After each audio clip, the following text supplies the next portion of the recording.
As we end the year of frustrations and lots of unforeseen circumstances, let's be grateful for life and what it's about to bring us in 2021. Hello, my beautiful subscribers. Happy holidays to each and every one of you. And I hope that you're spending much quality time with family and friends. Listen, 2020 was and is still a rough and game-changing year, and I am so very thankful and appreciative for every second I get to spend with my family and friends, and of course my valued subscribers. So welcome back to another financial episode. And as you all know, I am Nayoka Kelly Campbell of Fiscal LLC. But before I move on, if you're not a part of our financial community, go ahead and subscribe now. Hit that notification bell so that you are alerted whenever we upload our new financial tips. So we know the new year is just around the corner. Actually, it's in a couple of days, but are you the type of person to set New Year's resolutions, and do you follow through with them? Please go ahead and leave a comment below and let me know what's one New Year resolution that you have planned. You see, I'm not a big fan of making New Year's resolutions. Like, why is it that we need to wait until the start of a new year to make life-changing plans? And whoever said that it's better to make these plans at the beginning of the new year, you have been lied to. You have been lied to. Let's take a look back at 2020. In March, which was early on in the year, COVID-19 brought about a pandemic. A lot of us lost loved ones, lost our jobs, our income began to deplete. And not to mention that measly stimulus package. Let's not even talk about that. But 2020 was unforeseen, and it hit us right where we didn't expect it to. For me, making resolutions is a constant action that I take throughout my everyday life. And I just want to share a few financial structures that I have in place that has been working for me and that has been proven. So if you are a valued subscriber, you would have watched some of my videos that spoke about budgeting.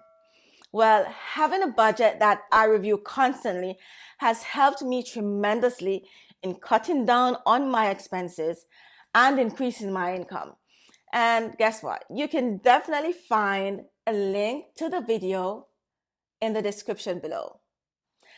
I also have all my monthly fixed expenses set on autopay. But not only that, you see, I also have an alert or reminder on my phone for each autopay expense, because though I have them set on autopay, it helps to be aware of what your expenses are each month. Another thing I would suggest is to have your bills paid on the same date that you get paid. So once your paycheck hits your account, your bill is paid on that same date. Listen, money not seen is money not available for use. Do you guys remember my envelope strategy? If you've never seen that video on my proven envelope strategy and how I was able to save $6,000 in only 3 months, yes, $6,000 in only 3 months, click the link above. And even to this date, I am still using my envelope strategy to save for upcoming trips and engagements. So please go ahead and try and let me know if it's working out for you. Let me know in the comments if it's working out for you. Another habit that I want to share with you are my investment streams of wealth. You see, in my last video, I got really personal and spoke about my Acorns investment. And that's just one stream of my investment accounts. Listen, don't you ever put your eggs in one basket. Now, my family also have investments with Coinbase, Robinhood, Betterment, and we're always looking to invest even more as our income increases. The trick is to keep contributing to your account and keep reinvesting your dividends to build your portfolio account. Now, Acorns also has the option to invest in their retirement plan. So even though I have a 403b retirement plan with my full-time employer, which is the same as a 401k plan, I also have a Roth IRA with Acorns Later. By the way, that's the name of the account, Acorns Later. Get it? Later when you retire. Anyway, never mind.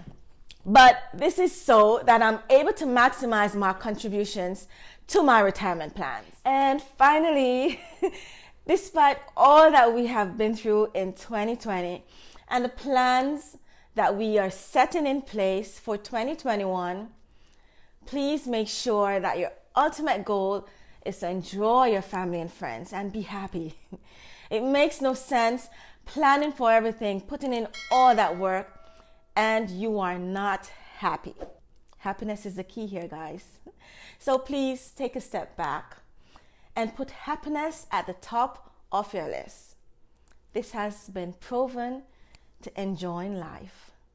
And as we end the year of frustrations and lots of unforeseen circumstances, let's be grateful for life and what it's about to bring us in 2021.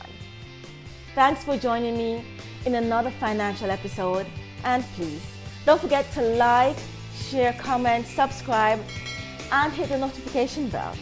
Thank you guys for watching.